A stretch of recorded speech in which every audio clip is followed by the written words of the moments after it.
Everybody's so tired of the steak dinner. Yeah. Everybody offers the steak dinner. I want to be different. I want to offer something memorable.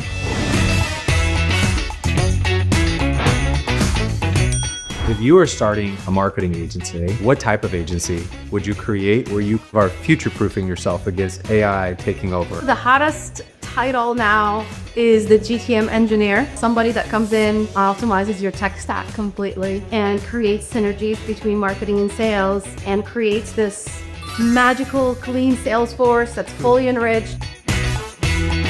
Being able to have creative freedom as a marketer is nice. And I think we're seeing a lot more of that now in cyber. We're allowed to have humor, we're allowed to have entertainment now.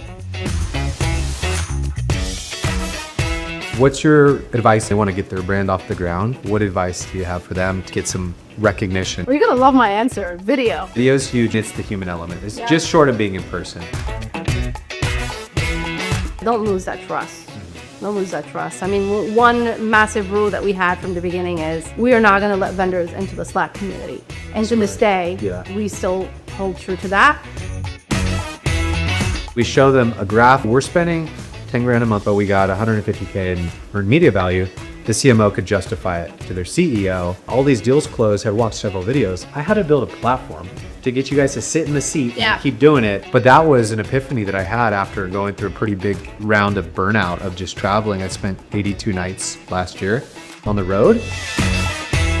Don't be their rage baiter either. There's influencers in the space. They will try to create controversy just to try to get people's attention. Yeah, it's short-lived fame. Just be a good human, just be helpful.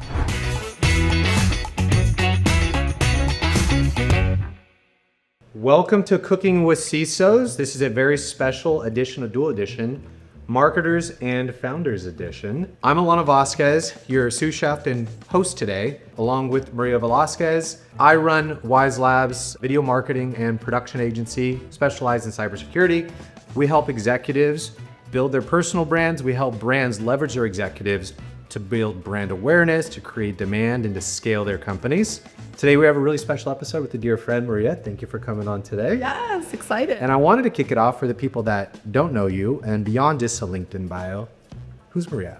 Yeah, Maria Velasquez. I've been in the cybersecurity industry as a marketer for about 10 years now. I think cybersecurity is one of those really cool, complex, unique industries where you spend 2 or 3 years and then you're hooked and you just can't do anything else, and that's the story. I'm a mom of 2 girls, Selma and Rania. Hi, baby.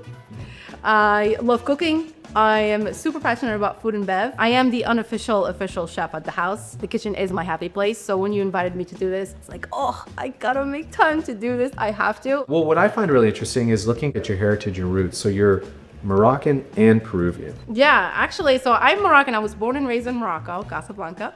Came here to the US high school age. Years later, ended up marrying a Peruvian. And so that's where the Peruvian story comes in. My kids are Peruvian and Moroccan and American. Our house is very spicy.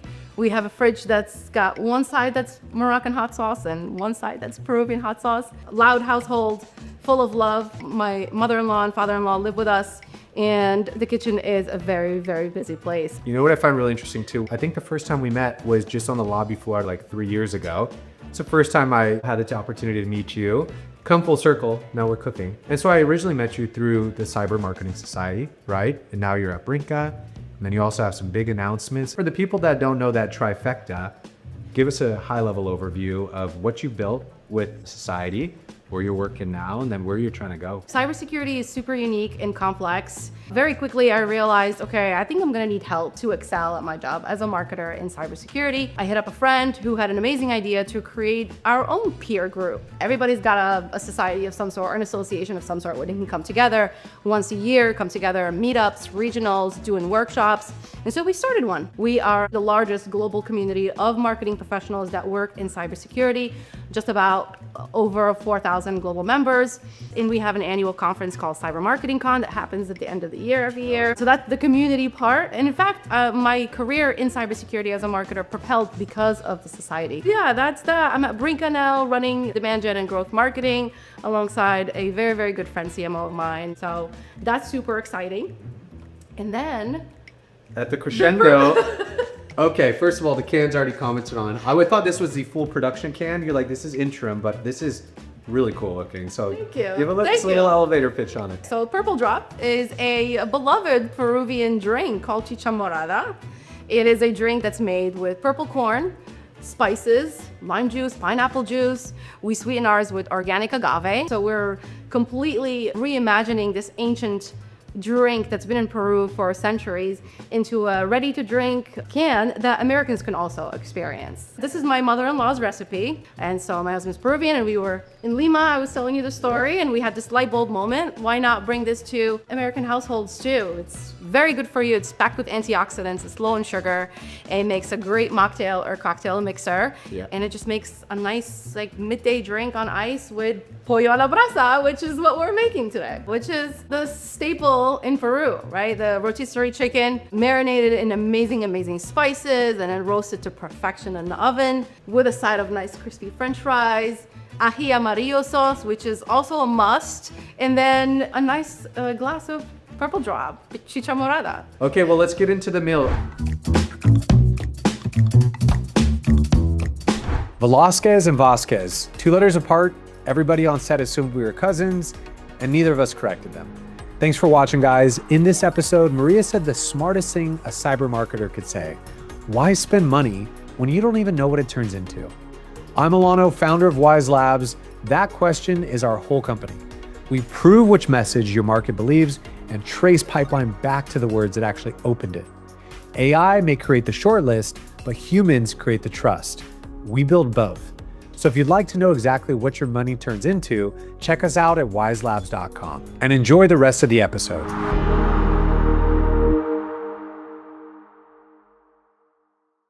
Everybody's so tired of the steak dinner. Yeah. Everybody offers the steak dinner. I want to be different. I want to offer something memorable. I am your sous chef today, All right. which is the extent of my culinary skills. Okay. So you just point, tell me what to chop up, what to get ready, and then I'll just follow your lead. Love it. Okay. If you want, you can chop some onions, some garlic. We're going to saute that a little bit, and we're going to make our ají amarillo sauce. Okay. Perfect. And then while you do that, I'm going to get to marinating the chicken. Awesome. Yummy. All right. So we're going to marinate this chicken. It doesn't need to sit too long. For some of the recipes, we've had to prep the day before. So maybe in our episode 2, we'll do something that needed a proper prep. Yeah. Episode 2, we'll do Moroccan. Maybe we could do that one in Vegas. We'll see. Ooh. We'll be attaching to big events: Gartner, AWS, Black Hat, RSA. Like you were saying, Brinka should totally consider, even if you guys could pull it off in-house, just take the cooking or the CISO dinner to the next level, right? Make it a culinary. Totally. That's the thing too, like in cybersecurity, everybody's so tired of the steak dinner. Yeah. Everybody offers the steak dinner. I want to be different. I want to offer something else. I want to offer something memorable. Yep, something cultural. They can talk about with family. They can talk about with colleagues after. Did you walk the show floor a little bit this year? I did, yeah. We went and caught up with a few clients. We had shot with one client. We recorded with Halcyon, did their customer advisory board. So we got some big case studies, which I tell everyone, as you and I know in marketing, are the most elusive creatures in security, or I mean a lot of industries, but you know, you can't get a case study from fintech company easily. And so you have to, when you have the opportunity to get those case studies, jump on them. So we got some good case study videos for our clients. Yeah, since the last time you and I even had like a sit down conversation or just caught up, so much has passed with AI in general, right? And the irony is now you're going towards a brand that necessarily isn't going to thrive exclusively on AI. It's food and beverage, right? So I'm just kind of curious, what's your experience been so far? Maybe what you've seen in the community, what's everyone's reaction to AI and how you're leveraging it? Yeah, I mean, on the cybersecurity marketing side, I think the biggest thing has been, how do we use AI for content? But then how do we not make it too AI? So it's still thought leadership. How do we use AI for content responsibly? Or how do we use AI for marketing responsibly? Because our audience and our buyers are already skeptical. They already hate marketing. Yeah. We don't want to give them another reason to hate marketing. Don't just add AI to your marketing without actually having something to show for it. Your product has to do what it says it does from an AI perspective. But buyers were also asking, how are you laying AI in your product? Yep. So vendors had to deliver. The hottest title now is the GTM engineer. If you are starting a marketing agency today, I'm sure a lot of people in the society will be curious to hear this answer. What type of agency would you create where you are future-proofing yourself against AI taking over? The hottest title now is the GTM engineer. So somebody that comes in, optimizes your tech stack completely, and creates synergies between marketing and sales, and creates this magical, clean sales force that's fully enriched, that your RevOps team is gonna love and your board team is gonna love. An agency that comes in and helps you clean up, set up your workflows, enrich your database automatically. So they're connecting the dots. We tell our customers like, hey, make sure you integrate your Salesforce with LinkedIn. They're like, I don't think we want to do that. Well, you're asking us for perfect attribution. We need this stuff.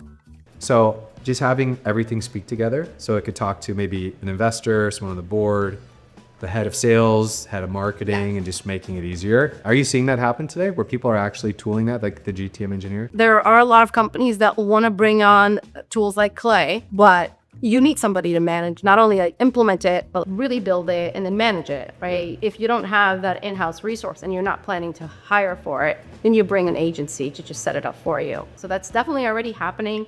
I have RevOps agency on the Brinka side that's helping me clean up my Marketo. We want to be able to do better segmentation, and we want to learn more about our ICP. So we're connecting it to an API, GPT agent, and it's going through the entire database from a job title perspective. We taught it our ICP, and now it's going back to Marketo and tagging personas based on the criteria for each. Yeah.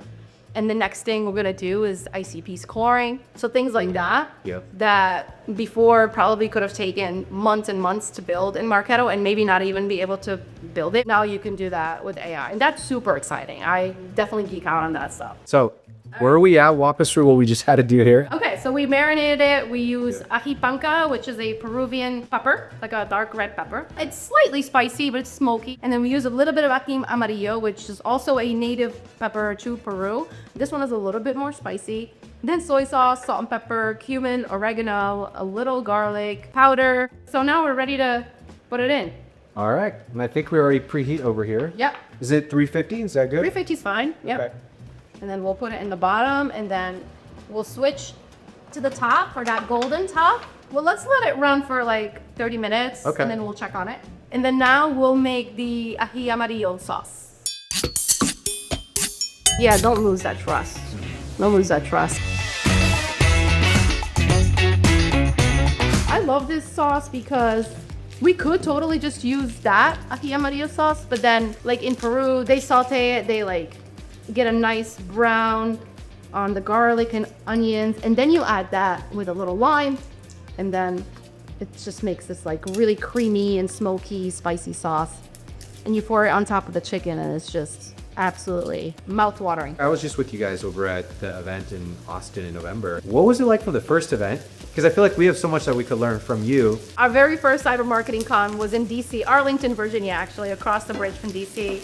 We're like, we're gonna get 80 people max, because right after the pandemic, we weren't sure people were gonna come out. Next thing you know, we sold out and we had to take the ticket website down because we truly could not fit any more people. Most of the sessions in the rooms were standing room. You had people like lined up at the back just to hear the sessions and the content. Our keynote dropped out, and it just so happens that Nate Burke was actually speaking, and I texted him at 11 p.m. and they're like, do you want a keynote tomorrow? And he was like, are you actually telling me at 11 p.m. the night before for an 8 a.m. keynote that you want me to keynote? He's like, okay, got it. And it ended up being a really amazing keynote. So that was one of my most memorable. When you were in Austin just this past year, was it pretty smooth sailing? Yeah, it was pretty smooth sailing. We have the muscle memory now, right? Some things are already established, processes are already established. Planning stuff is already established. So there's light at the end of the tunnel. Yeah. And we built that trust with, obviously, the marketers who are the attendees, and we see those as our customers too, right? Because we want them to be happy with the programming we're putting together. But then we also earn the trust with the vendors. So you see year over year, there is this established trust and credibility that these guys are legit. What advice would you have for whether it's companies trying to build community around their brands or people just trying to build a community in general that you feel like you wanted throughout the process? Yeah, I think don't lose that trust. Don't lose that trust. I mean, one massive rule that we had from the beginning is we are not going to let vendors into the Slack community.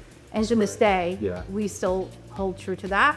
And I think the members definitely appreciate that because it can become a marketplace really quick. One thing we always say is that we're always going to put our members first. So in any predicament, if it's not going to serve the members first, then we're just not going to do it. I mean, you guys have stayed so humble and you didn't just try to make the brand about you guys. That's something that Ben and I want to be intentional with Cooking with CISOs. The goal is to make the guest CISO or the co-host the hero of the story, right? Or the sponsor. Yeah, it's all about storytelling. We're allowed to have humor. We're allowed to have entertainment now. I think a lot of times you have all these really cool ideas, but you can't bring them to life because there's a lot of internal buy-in that you have to do. And not just from the leadership perspective, you have to get buy-in too from your own team. Yep. And if they don't see your vision, it's both heartbreaking and just disappointing too at the same time. And that's what I love about working at Brinka right now. I'm the CMO. Her and I have worked before together, but she is on board with all my craziness. I don't know if you saw, but we had a game show at our booth.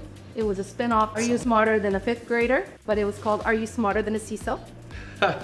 It was 10 questions, and people could roll up to the screen, take the test, and then they get a sticker and a t-shirt that says, I am smarter than a CISO. It was actually really cool. We even had custom whiskey bottles we were giving out. That was definitely a hit. Just being able to have creative freedom as a marketer is nice. And I think we're seeing a lot more of that now in cyber. We're allowed to have humor. We're allowed to have entertainment now. Before it was very, very stiff. It was very like, oh, really? You're gonna do that? You're gonna say that? Yes. But now it's a little more hit.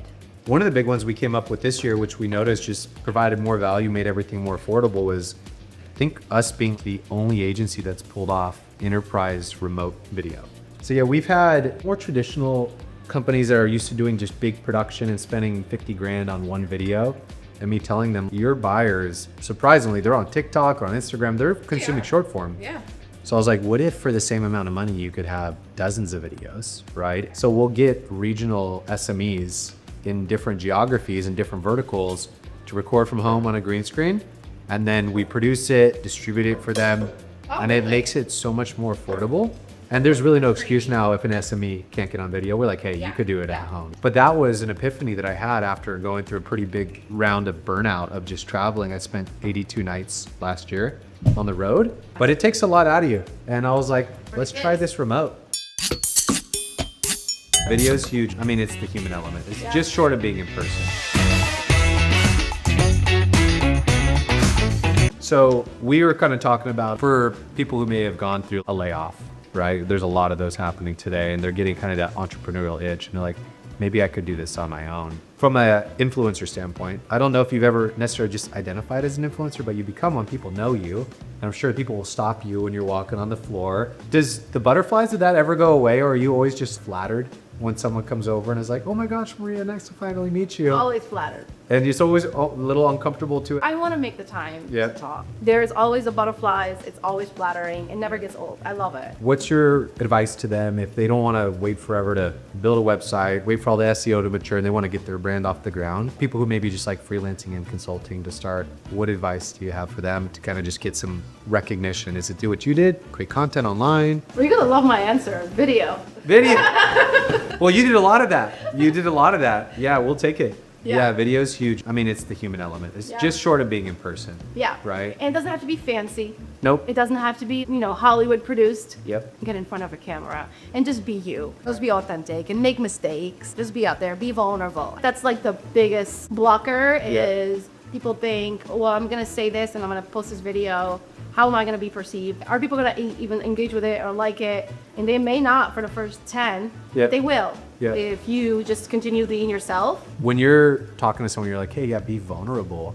Is it to share stories of, stuff that you went through, maybe that were real struggles to you, that maybe other people have gone through as well? So you could save them some headaches and some lost opportunity. Yeah, just meet your community where they are in their journey. I've seen this done wrong many times, and I actually never want to go down that route where you're just judging. You're getting in front of a camera to say how people are doing something wrong. That is not the way to build community. Yeah. You can teach them in a private setting. You can put together a workshop to teach them how to do something better. Yeah. But you don't just oust them like that on social channels. Don't be their rage baiter either. Yeah. Like there's influencers in the space, which has been interesting to see, where they will try to create controversy just to try to get people's attention. They then create a lot of awareness. Maybe they could even build a following, but who's going to actually hire you to do anything for them just because you got a bunch of polarizing stuff that Jerry said? Yeah. It's short-lived fame. Just be a good human. Just be helpful. All right, let's check on the chicken. I had to build a platform to get you guys to sit in the seat Yeah. and keep doing it. I want to get your idea on this one. In order for us as an agency to get people to continue to create content until they see it materialize, it's not a 2-week thing. It's not a 4-week thing when you're building brand and creating awareness before the demand comes in. We built a platform called Lytics that is allowing us to be able to track engagement within LinkedIn's terms. So you could say like, oh, I saw Alano liked my content. But what it does, it allows you to set the value of how much is an ICP view worth? Let's say $5. And then we can show you, we get 50,000 or let's say 20,000 ICP views. It's kind of like the earned media concept. So we show them a graph of we're spending 10 grand a month on Whyze, but we got 150K in earned media value. The CMO could justify it to their CEO. And then what typically happens 6 months after they've done it consistently, they're like, all these deals closed, have watched several videos. And I was like, I had to build a platform to get you guys to sit in the seat and keep doing it. Yeah. So you didn't churn, so you could see it materialize. I don't think agencies have built enough tools to really justify their existence, and a lot of them are getting banned on LinkedIn. Can you imagine being the investor in a software platform that is on LinkedIn and then being kicked off and being like, oh, there goes my investment? Right now, the big theme has been, hey, use Claude Chrome in LinkedIn to help you prospect. Do not do that. LinkedIn can see Claude, how it's operating, and they'll pick up on that and they will ban your profile. Like reach out, find 20 minutes once a week to do your networking on Yeah. there. Just do it the right way. It's really not that hard. But it's totally a platform that rewards people using it as they intend it. Okay, so we're getting pretty close. While the rest of this potato crisps up, we're gonna start cutting the chicken. French fries without salt That's not the French is a fry. crime. College truth. Right, little salsa criolla. That looks delish. Okay, we're ready to take a bite now. Really good. There's a Peruvian chef that does this. And when he takes the first bite, he goes, buenazo. Well, it's not too often that you get the trifecta, right? The seasoned marketer at an incredible company like Brinca, the co-founder of Cybersecurity Marketing Society, someone that's willing, after walking around and running all around our week, to come out, and also the person responsible of this amazing new brand, Purple Drop. Thank you. Cheers for a bright future and Purple Drop. Cheers, salud. Salud. And we're out.